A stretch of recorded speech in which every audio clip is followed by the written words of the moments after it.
You've landed on Planet 412. I'm your host, Matt Emsch. We have a special guest tonight, somebody who I'm very close with. A lot of you are learning who he is lately. He really doesn't need much of a presentation, but his name is Ernie Davieau. He has had one of the most incredible Sasquatch experiences that I have ever heard of, and he is a person that I am very close with. Him and I got to know each other after, I had one of my interviews, and I wanted to bring him on, and we're going to discuss things about not only his Sasquatch experience, but the dogman community, the Sasquatch community, and our plans on how we're going to bring those two together. So without further ado, we are going to bring Ernie on. Hey, Ernie, how are you? Yeah, as you know my name right now, I got into this. I wouldn't normally gravitate towards, but after having an encounter like I had, I couldn't throw anything out the door. I couldn't look at somebody and say that that can't be true when what happened to me was surreal. It was there. So in Matt's encounter on Michael Anthony's show, I picked it up halfway through, and then I started playing it back from the beginning, and I watched it all the way through, and that's when I called Michael Anthony. I needed to speak with Matt, and from there we just kind of hit it off. We met up at Beaver Creek in Ohio, and we did a lot of talking there. I was one of the speakers there, and Matt had another type of an encounter while he was at Beaver Creek, which was incredible, at one of the campsites. Now Matt and I talk regularly, and we're on the same wavelength on the dogman and the Bigfoot.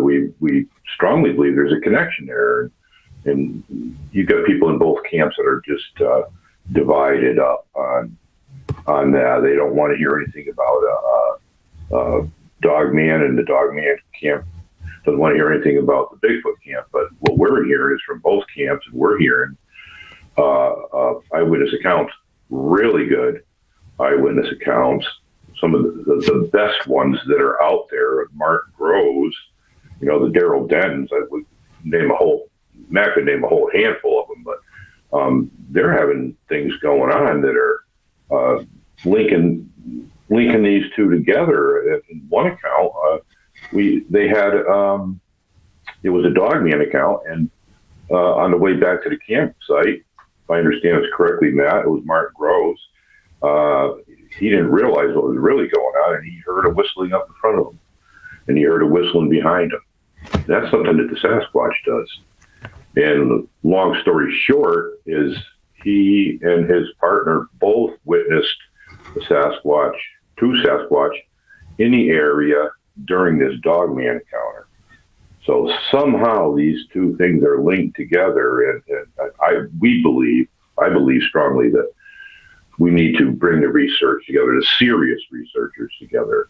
And I can understand how some of them are one camp, we'll say dogman camp, they're very serious, very, very serious so far.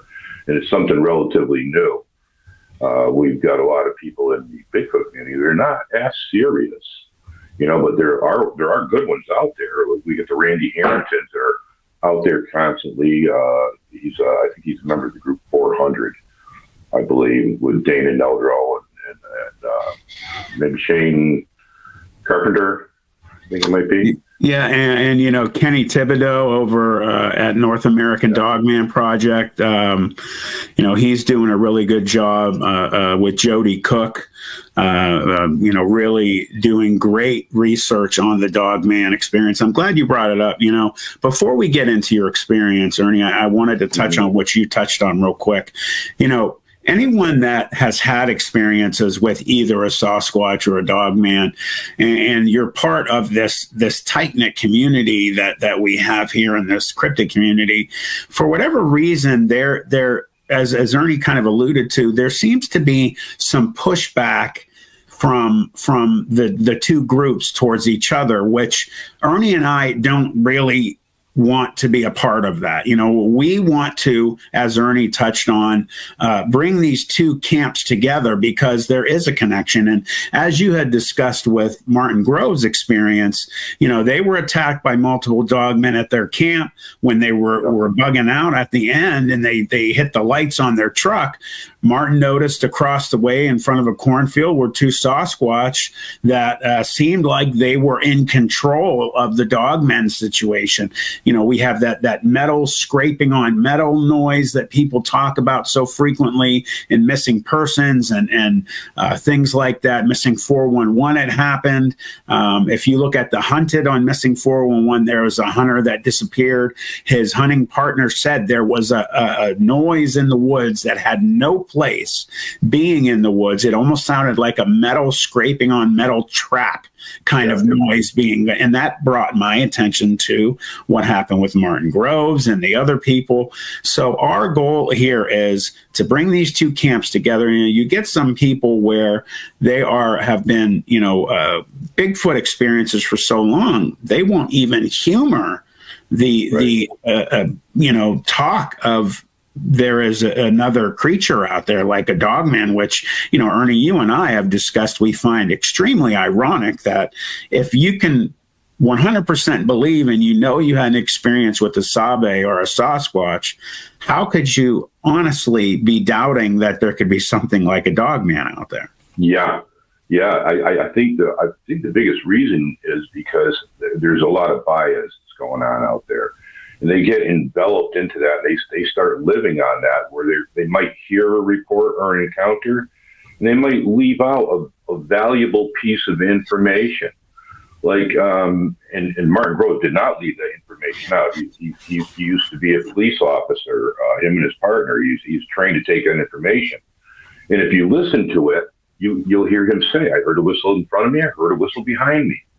You know, so he's linking up something that we know. There's plenty of information out there, but it seems like one camp wants to only garner the information that fits their bias on that. When if we look at all the information from all the eyewitnesses, what does this have in common with the other one? Like the Russell Easterbrooks, he just put out a book, and in that book, is he's actually given us a historical accounts in there that have a lot of similarities to each other. These people, there's no way that somebody knew Daniel Boone that lives today. But yeah, you had an encounter that was like that, or something in that encounter was also in your encounter. So we have those pieces that we can hold on to, and we can utilize those pieces. That's what the community's not doing.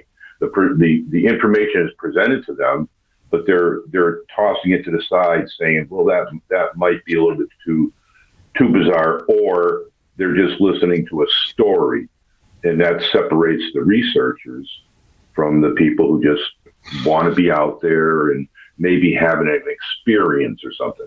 I recommend that maybe you don't want to have that experience, and if you do, be really prepared for that. You know, we'll get into that. And I really am glad you said that, Ernie, because, you know, I can't tell you, since starting Planet 412 and coming out and giving all of the interviews that I have, and which is why, you know, I'm so happy you have been doing so many as well. It gives so much information out. But the weird thing is the people, oh, I wish I could have the experience you had. Well, no, you don't. Yeah, no. Because we were almost killed. You know, I have two of my friends that are no longer here. The stress of what happened when we were 14 caused issues in their lives that led to their deaths. My other friend that is still alive has major psychological problems to this day, and I myself struggle to deal with it. I, for whatever reason, have been able to deal with it the best out of the four of us. But, you know, it's not something I want anyone else to have, because, you know, there was, in my opinion, as I've said, and this isn't an interview about me, but I believe there was divine intervention, and we were saved that day. You know, I shouldn't be here. We shouldn't have been here after that event. So for people to say, oh, I want to have that, no, you don't. Trust me, and I don't want anyone to go through that. Right. But, you know, we're going to have, for Ernie, we're going to have you talk about yourself, give us a quick little, rundown of who you are, where you grew up, what led you into this experience that you had. But before we do that, I just want to let everybody know this is one part of a two-part series that we're doing. This is all about Ernie today. The next video that I'm going to connect to this interview is going to bring in Ernie's brother. We're going to bring in some other people that are people that have experienced Sasquatch events around the exact area that Ernie had his experience. So we're going to have people that are going to be, showing proof that he wasn't the only one that had an experience in this area. But, without further ado, I'm going to turn the mic over to my good friend Ernie, and we're going to let you tell us about yourself and what happened. Well, I've got a bit of a background, military background, and I've got a background heavy in martial arts, and I'm a butcher by trade. So that's pretty much it for me to be bragging on myself a little bit there. I was really big into hunting and fishing my whole life up until that point. It actually happened to me on in the morning going out hunting. I was deer hunting is what my objective was, and it was in an area that I had scouted out very heavily with topographical maps, and I had been in there many times, and I went in pretty far, past where a lot of other people would not go. You can usually tell by what they leave on the ground. Once you stop seeing wrappers and beer cans and things like that, then you're getting far enough away, because people will only go in so far to the woods before they turn around and go back. But this area that I was in is very steep in history, and unbeknownst to me, I was standing in the epicenter of a lot of activity that I didn't realize. We wash those things off. We don't see maybe the structures, or the X's that are out there, or pine cones being thrown at us supposedly, or rocks or branches or anything like that. We washed it off. We put it off to the wind, or maybe a squirrel dropped an acorn on me or whatever. But we had plenty of sign in the area. I had plenty of sign in that area. In other areas, our hunting party had plenty of sign, but we were just young kids, and they weren't sharing that information with us, so what we should really be watching out for.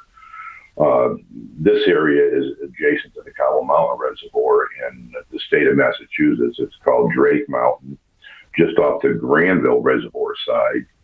They're very close to each other, and I had actually gone in that morning, parked across from Drake Mountain, and I took a wind bearing approach in the mountain to find out which way the wind was blowing, and it was blowing up over the mountain. That's why I parked down near the Cobble Mountain side. On the opposite side of the mountain was a farm with an apple orchard, and that'll come into play later on one of Matt's other podcasts here. They've had a lot of activity over there, and even on the side of the mountain I was on, about 10 miles from there. So I had gotten out that morning and started walking in. It was a gated area. It was an old access road. It's about a mile before I gained access to an old, I'll call it an old farm path or whatever, going up the side of Drake Mountain. It kind of veered off to the left and then up, and you had to follow. There's a lot of rocks in it, flat rocks in it, and about 3/4 of the way up, there's 3 boulders. One of them's called Lookout Boulder, and it's about 40 feet tall. But these three other boulders, it was almost like a Stonehenge, American Stonehenge. They were really close together, and I knew that the deer were going to be probably bedded down right in that area right there. So I approached it as quietly as I possibly could. It was crispy out that morning and a little bit of frost on the leaves, so I would step where there was, maybe a flat rock or whatever and take my time. I wound up jumping them. They heard me or whatever, but I wound up jumping them, and I heard them get up, and they started going over the top of the mountain, following the ridge line over the top. So I formulated a plan in my head I needed to get out in front of them, set up an ambush point, which I did.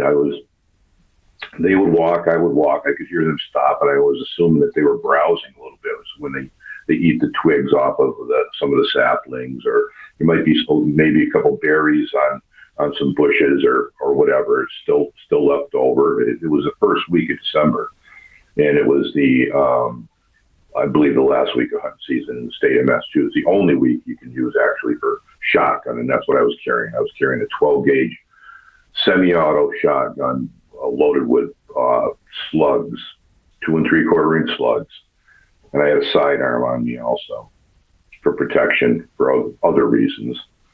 But I was following them to their left and paralleling them up across a ridge. I couldn't see them, but I could hear them just on the other side of that ridge line.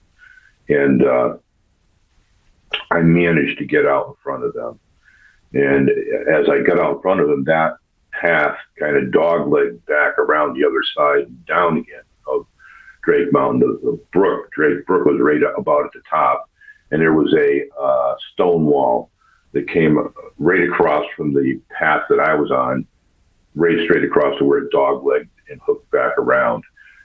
And I set up probably about, probably about 45, 50 yards from that. I knew I could still hear the deer coming, and I knew they were going to come through these saplings. There's a little bit of beech nuts in there, which they eat. And when they came over to the stone wall, I was going to get my shot off. But I had also, as I approached that area, I wanted to make sure I didn't scare any other animal, like a rabbit or a squirrel or anything like that, to hinder my chances of getting a deer that day. And I didn't see anything. I didn't see anything there when I got that area. So I took my position, almost down on one knee, kind of squatting with my 12 gauge pointed directly towards that stone wall, waiting for them to come over the stone wall.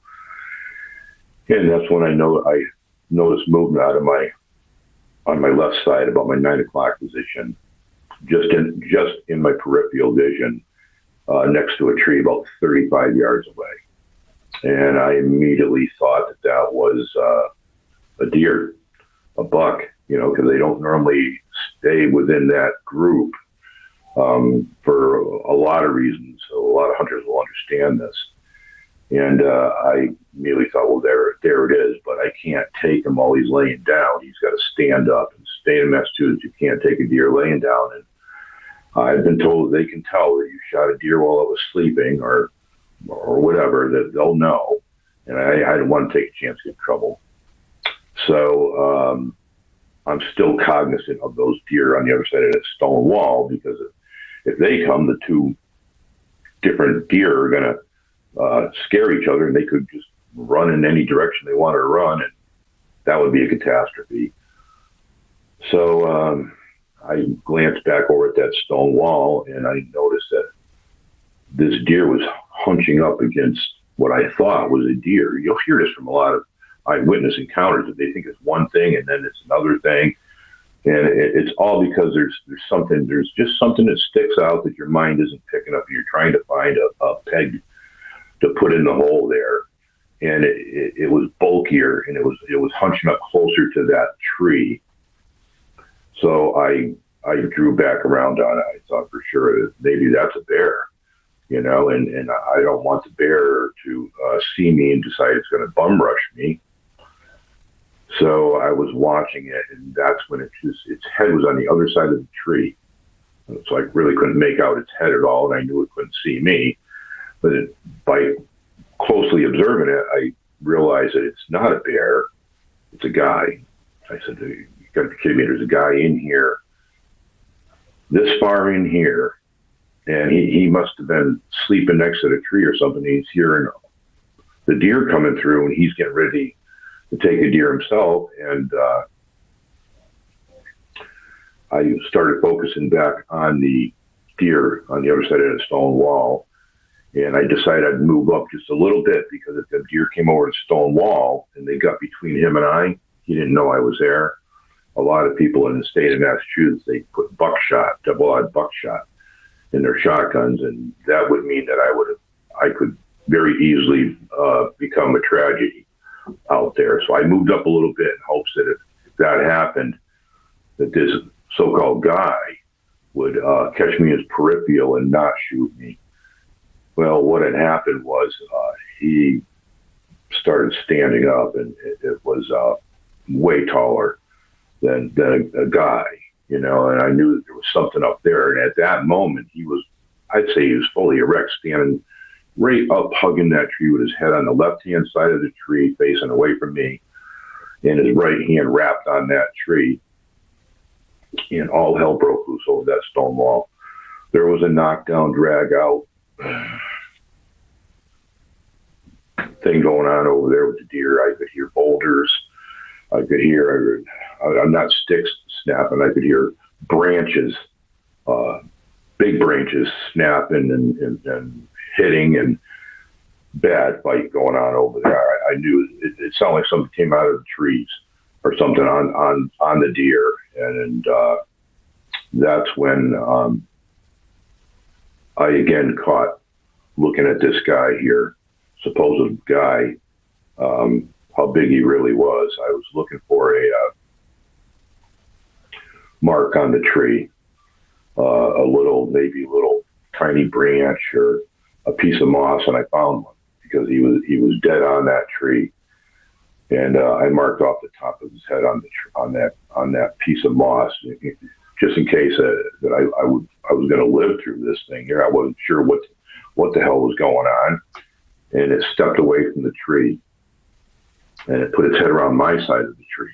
Didn't step totally back from that tree, just a little bit back, so it could put its head around the other side of the tree, almost like a peekaboo type thing. And it caught me in his peripheral. And I looked over the stone wall, caught me in his peripheral, and he snapped his head back right at me. And he had the look on his face like he couldn't believe that I was standing there. And I couldn't believe what I was actually looking at, standing there. So I had my 12 gauge pointed right at it. I didn't know what to expect. I knew in that instance that it was not a man. It was something far other than a man. Looked like a man, but way bigger than a man. And you'll find out near the end of this story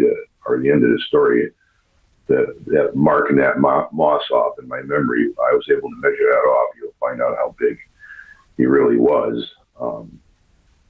But he did something. He stepped away from that tree, swung his right leg around the tree to my side, and then he fully came around and he was facing me.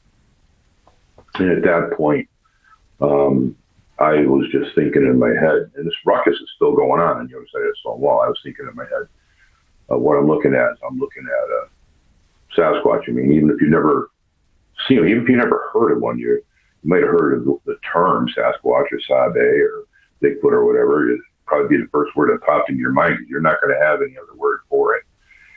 And he took a step towards me. And I had like I said, I had my shotgun pointed at him, right at his chest.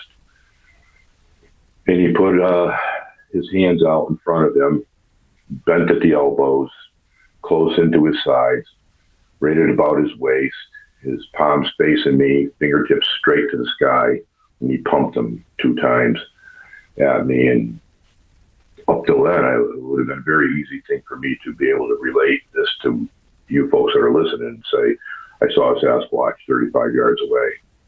But that's not all. It took me a long time, over 35 years, to talk about this, and I came forward because I've never heard anything. I feel bad for other eyewitnesses, because you're going to be marked for things like this. But I also wanted people to, I felt, and I still feel, that there's a lot of information here to help you out if you go out in the field researching and you come across one. And then when you hear this, you're going to understand it completely. I hope you do. A lot of people don't think you're that intelligent. They're very intelligent. This thing was set up on a pinch point, on an ambush. These things were hunting the same deer I was hunting, but it started taking steps towards me.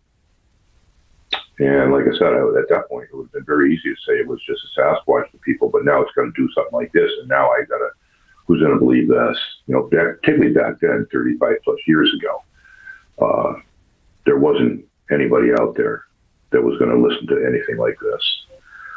So you can imagine in all these years what people have today is tracks. That's what they have, is tracks. And they could have had much more. Okay. But anyways, he continued to walk towards me slowly. Hesitantly, I'll say, slowly towards me. And he did something else after that first set of hand signals. He took his right hand, made a fist with his pointer finger and pointed directly to my chest. And then he pointed directly to his chest. And people can interpret it whatever way they want to interpret it. And I'm going to interpret it this way, that he was saying that we're equal because he used one finger. If you use two fingers, that's greater than. If you use one finger towards himself, he's better than you, or you're better than that. If anybody thinks that I'm kidding, walk into a bar and try to find a really ugly grumpy drunk in there, and go over and take his beer or whatever, and then start making hand gestures at him. You better be making the right ones, okay? So I'm going to say that this thing knew exactly how to approach me, and it used one finger. That we were equal, and it also can mean that we're brothers. So he's winning me over, so I lowered my shotgun. My shotgun was now pointed at the ground, you know. He seemed very peaceful. I'm lucky to have a peaceful one. There's other people that claim that they were chased out of the woods and barely made it back to their car. I'll get into that too, on how hokey some of this can really be, okay? After he made that hand signal to me, he continued walking the way he was, and he had to make another hand signal to me. He took both hands out in front of him, about waist high, elbows bent in again, palms down, looking directly at me. He was checking me out while I was checking him out. He looked directly at me. Then he turned both palms up. I took that to mean that they didn't have any food, and they were looking for food. It makes a lot of sense to me, because that's exactly what they were doing. They were hunting, as I was, and I knew at that point also that because it was walking over towards me, there was going to come a point where I needed to try to understand this and to be able to parlay this back to this we'll call it being, okay? He was close enough at that point, as I can tell you right now. He had blue eyes. I could see a lot of his features and his hair and everything. And he continued walking towards me. And he made another hand gesture towards me. He pointed to my left, pointed to my right, like as if to say, where did I come from? You know, now this whole time that this is going on too, I'm also thinking in my head, you know, is this really, really happening? I'm checking my breath. I'm breathing out. It was crispy out. I wanted to see which way my breath was blowing, how cold it was out. A good way to check temperature, be cognizant of it. I checked my wristwatch, and I checked the compass on my shotgun, which compasses don't really work on metal, but it was there. It was a hand-me-down from my great uncle who taught me how to hunt with my dad, the rest of the hunting party. And I remember a plane going overhead from headed towards Bradley International Airport in Connecticut. So I was just picking up information and, you know, trying to figure out what I was going to do. And at that point, it was close enough to me that it stuck its hand out in front of it, so that I had to look down like this, look down at his palm. That's how close he was to me. And he had showing me his palm. He had one finger on his palm, showing me his palm. And I was really leery. I started dropping my hand down to my sidearm, and my palm had just hit the grip on my sidearm. So I didn't have a purchase on it, but I felt the grip.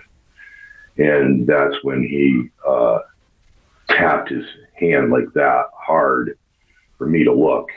And I had to look at his hand. I could tell you his hands are clean, fingernails clean. His hands looked exactly like our hands, with the same markings on our hands, except for one. They had no lifeline.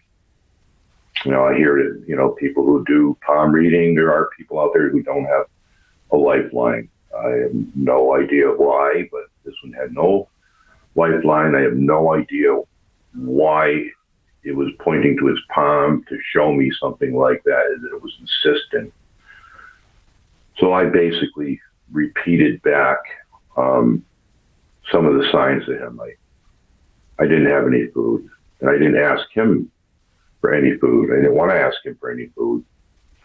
I did the brother thing back and forth, and I also did the thing with his shoulders there. Where did you come from? You're asking me where I came from. Where the hell did you come from? And that's when he nodded at me. He just nodded at me. He turned a quarter of the way facing that stone wall, and he let out 3 whoops.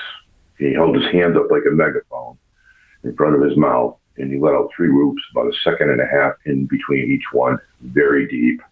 Anybody who's been to a concert and stood next to a speaker is playing heavy bass, or a lion next to a zoo, that's exactly what it was like.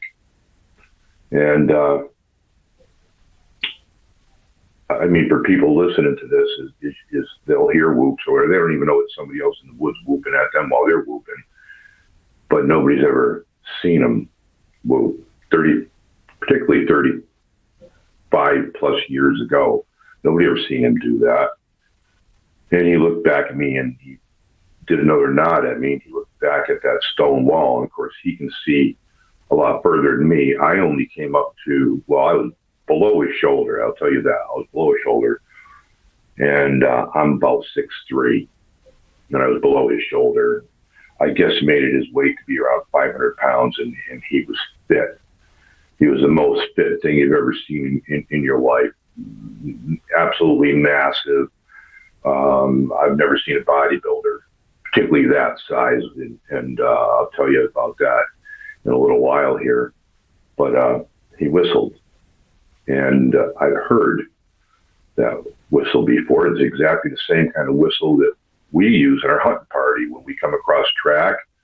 We'll split up and we'll maintain eyesight, and if we can't, if there's a barrier between us, like maybe some hemlocks or mountain laurel or boulder, we'll whistle to alert the person in that area that something's going on.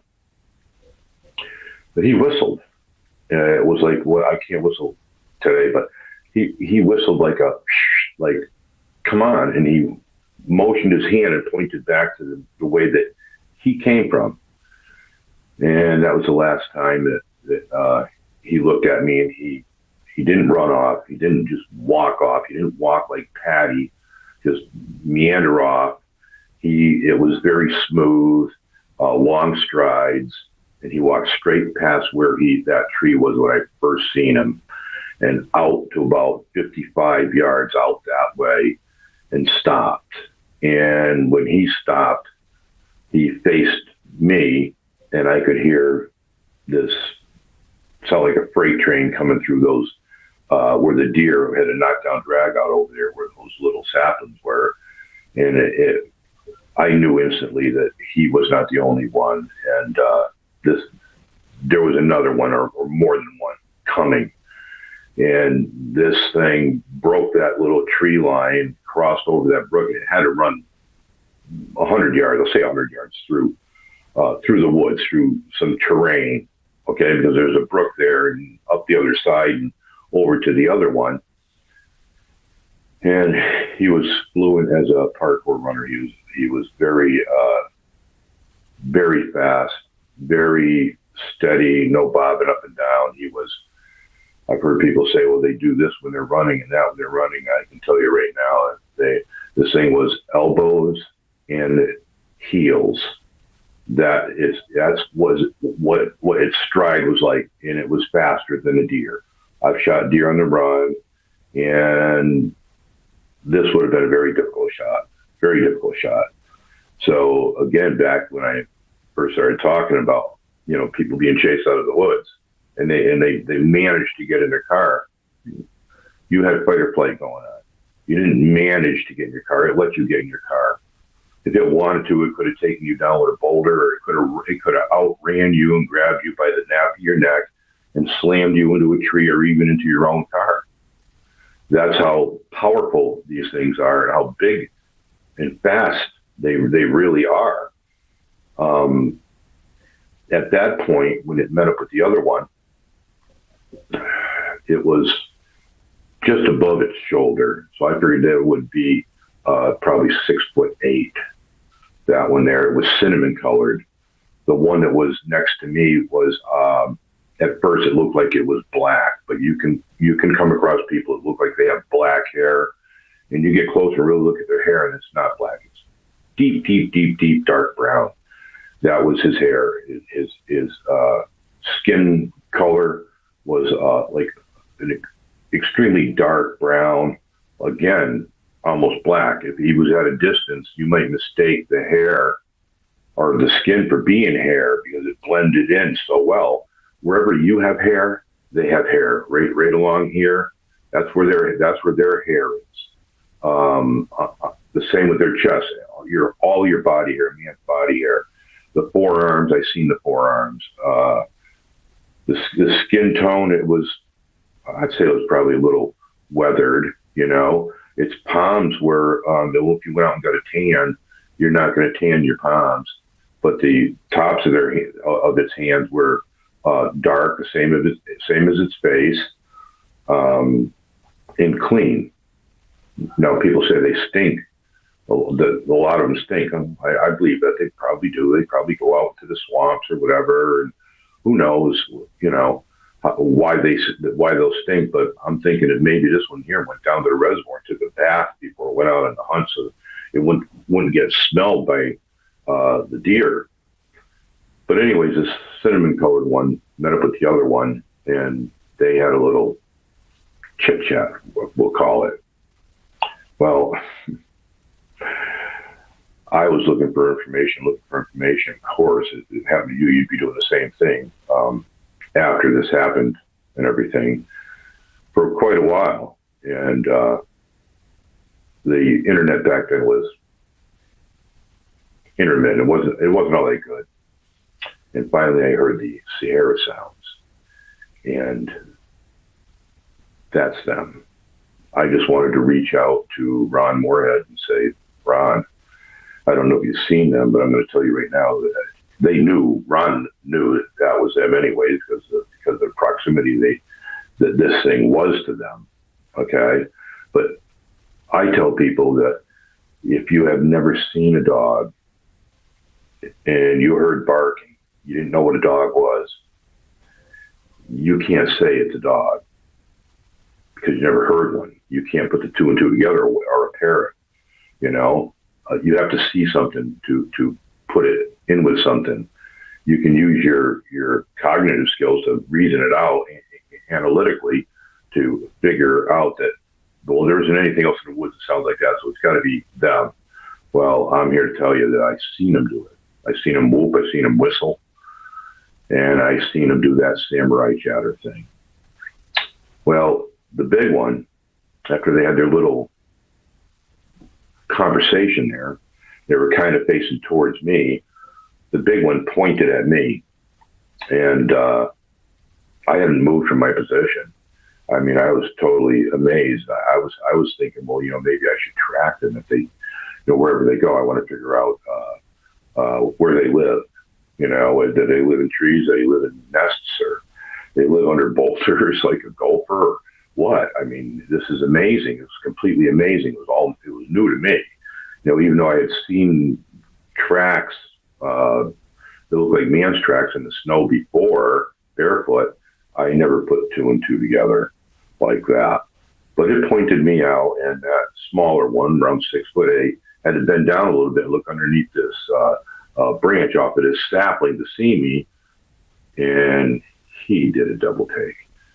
It was like they couldn't believe that I was there, and to me that was mind-boggling. Still, in a way, it is. I'm still kind of trying to figure out, why couldn't you believe that I was there?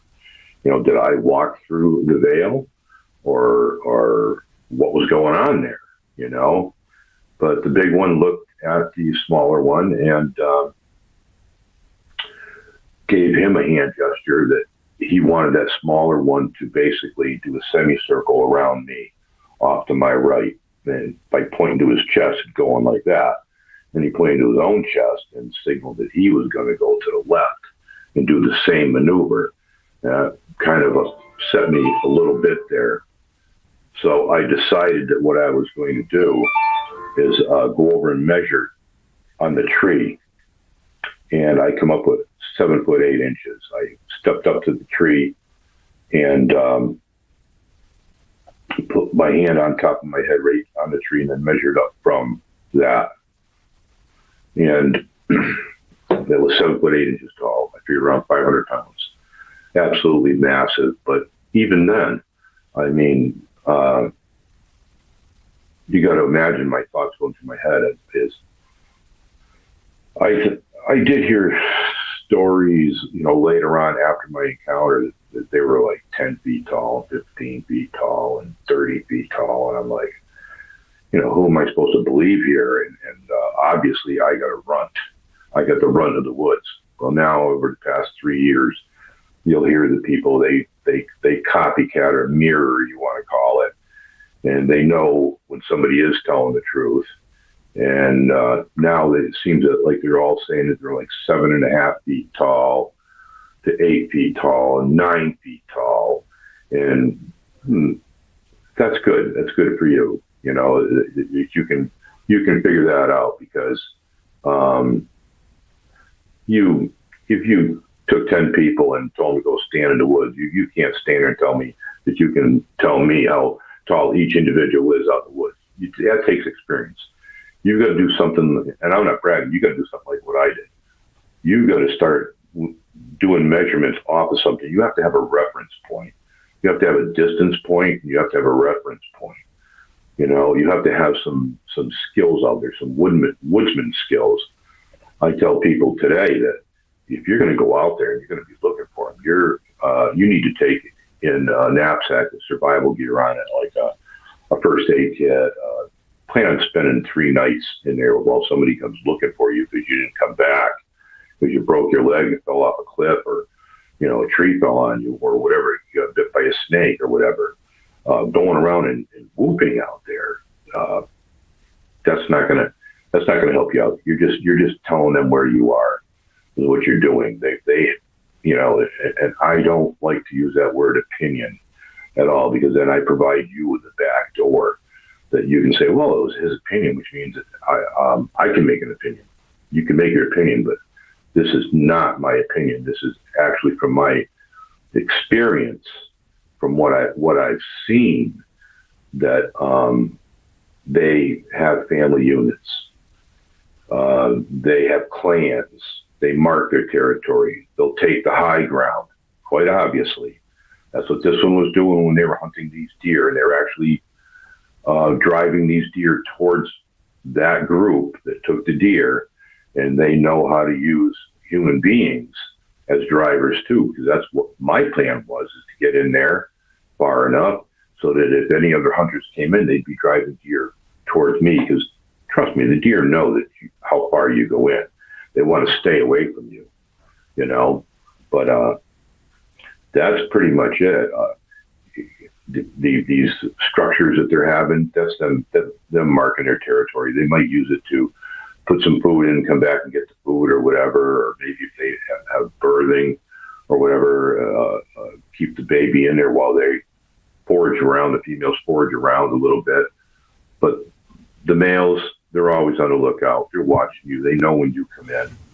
I know people that have hunted 20, 30 years and never really even seen a deer. And I know that sounds preposterous to some, but it's true. You know, you got to stick to one area. So glad to see you back, Matt. Well, you know, I wanted to hop in. You know, I had a couple questions, and you know, right away before I start, you know, thank you again for coming and discussing it. You know, as I know, you know, people don't understand that when you have not had a real experience, how it really does tax you mentally, emotionally, physically, going over it. You know, every time I discuss my experience, you know, it takes me back there, and I can see it in your eyes, and, you know, you can hear it in your voice. And again, when you've really had something happen to you, you can pick out the ones who have had the real experiences. You know, there are those, I call them cringeworthy story makers out there that it's just like, oh man, I can't believe these people are doing this, and that they're you know, lying like that. But you know, there are groups of people out there that I can tell, you can tell, Ernie, which is why you reached out to me. And yeah.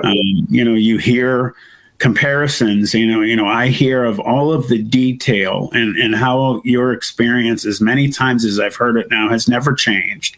It never wavers.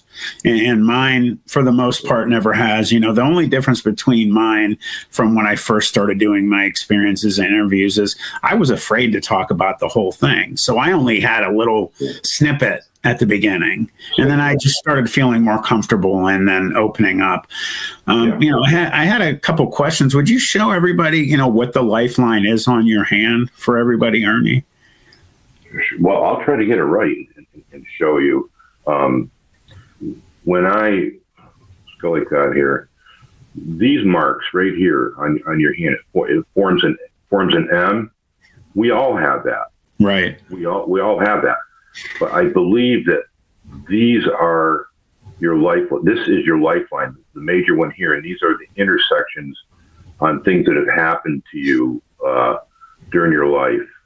A palm reader could tell you what each one of those lines mean that intersect your lifeline.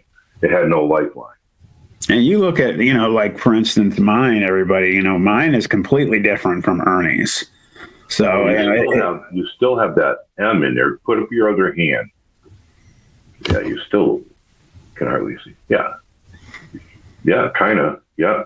But so it's everybody's just different, and that's really interesting. Yeah. That makes you wonder why they wouldn't have that. Did you ever think about that?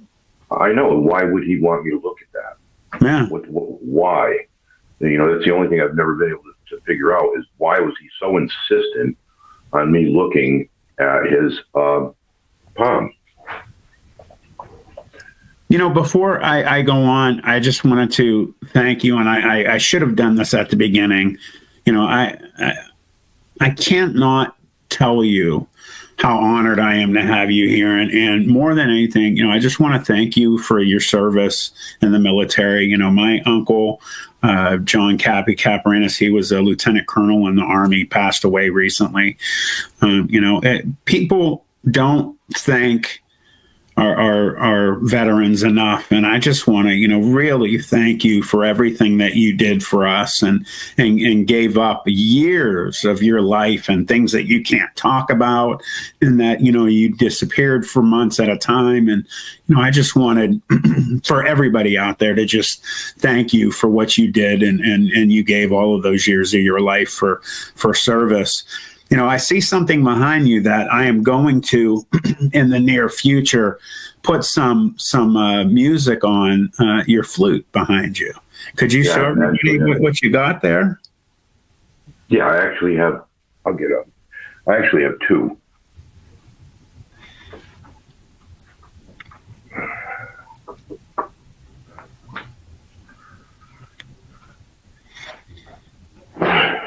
Actually, the one that's directly behind me, that's a Navajo flute.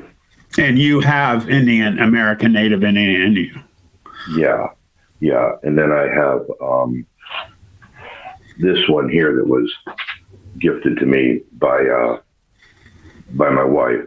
Oh, wow. That's incredible. So this is made out of curly maple, and it's my favorite one. It's in key of E, and it's at 400. And anybody knows anything about frequencies, it's 432 megahertz, which is the sacred frequency.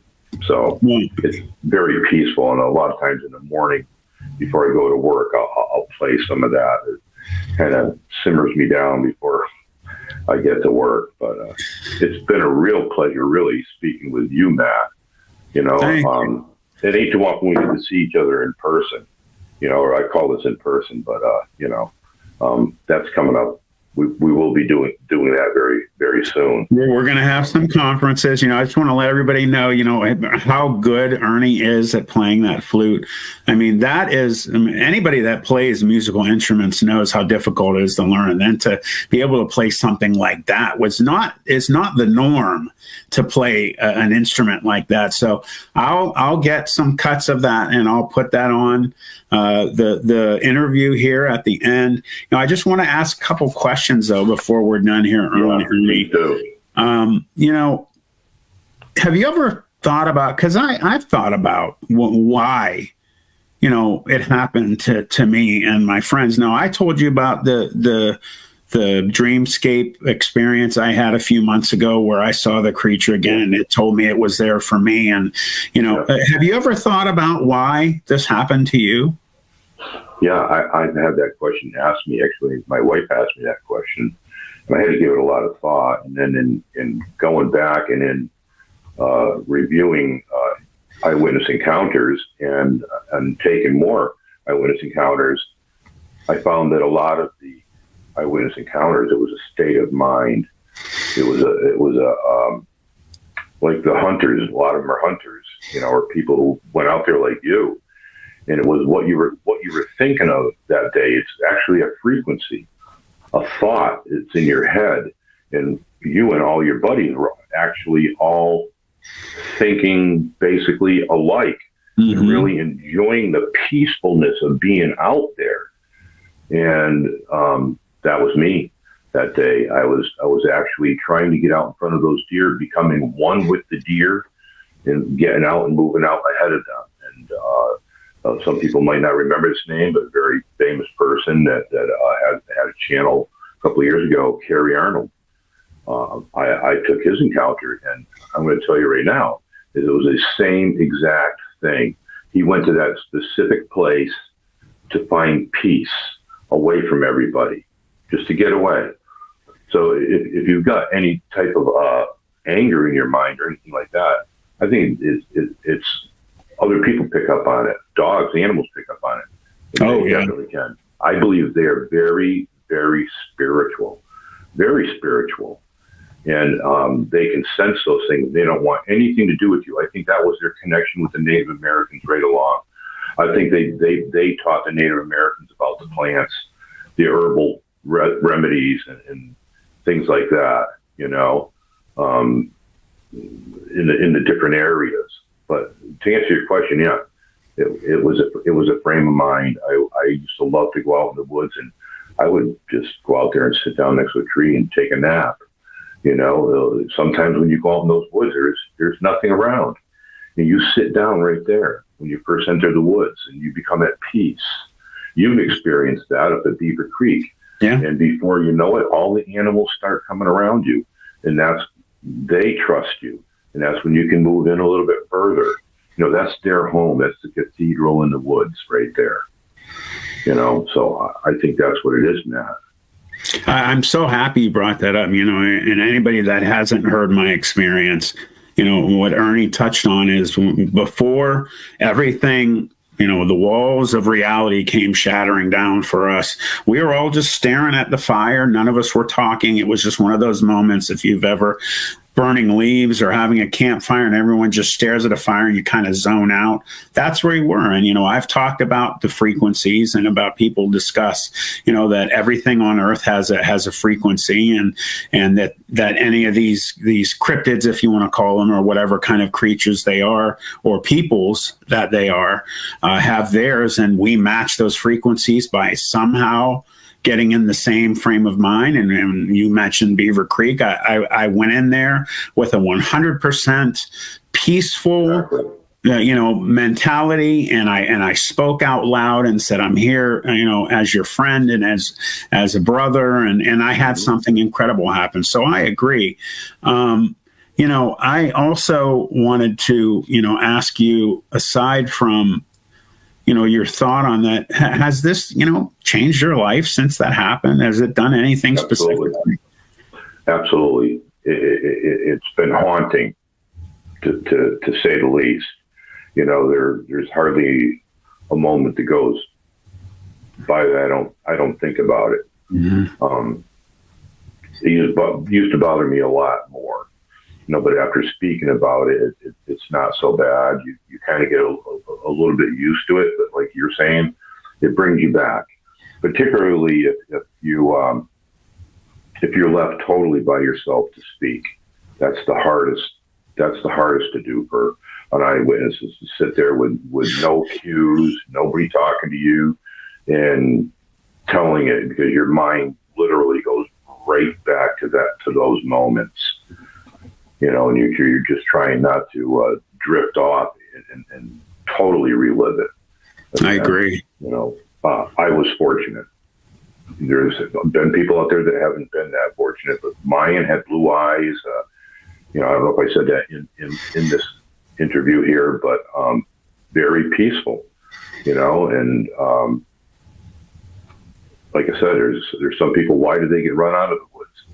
Maybe it's mating season, or maybe they're infringing upon their water source or their food source, or maybe they have a baby to protect, like a bear would or something like that.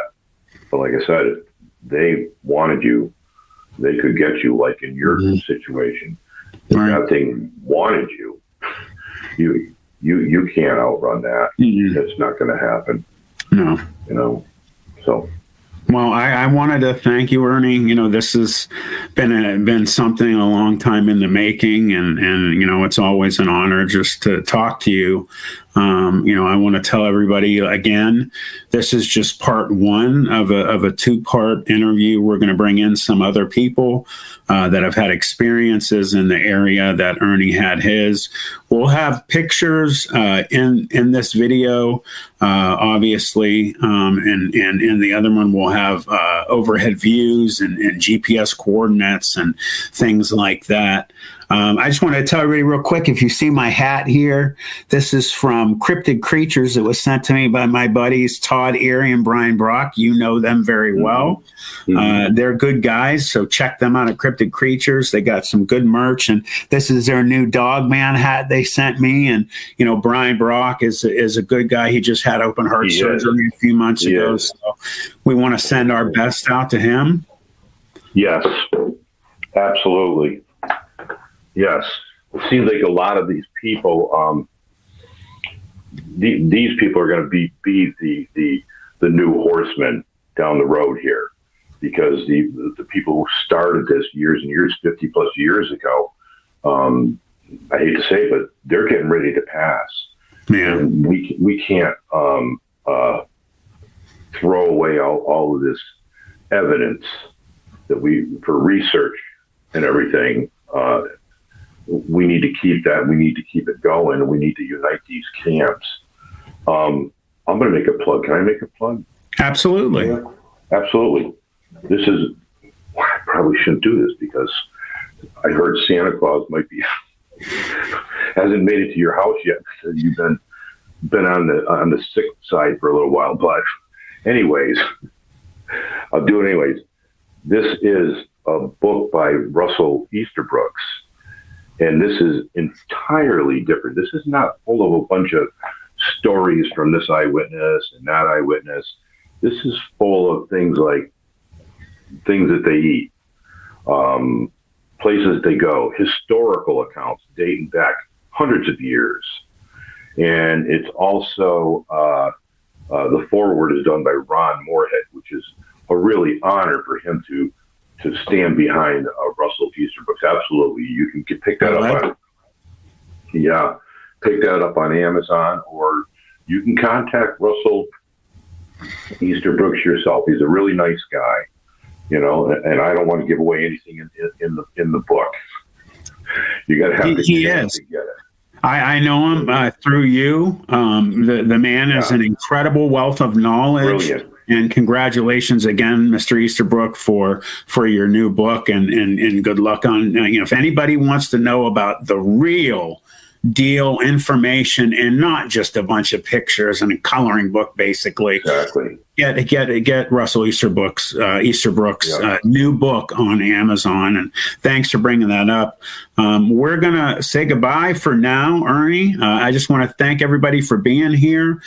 Please go to Planet 412 and subscribe, like, and hit that notification bell. Do me a big favor, everybody. If you want to help out anybody that has a YouTube channel, what's extremely important that you don't hear ever mentioned is when you have an ad come up, please let that ad play. It's very important to the people that have the channels, and watch the video. Let it, even if you don't want to watch it, let it play till it's over. That play time, that watch time is as important as the subscription to people that have channels. So I want to thank everybody for being here. I want to thank my great friend, Ernie Davieau. He's my brother.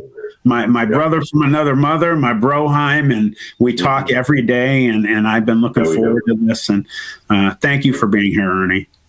Thank you for having me. It's been a real pleasure with you. All right, brother. Tell your wife and Tilly hello, and everybody good night, and we will see you soon.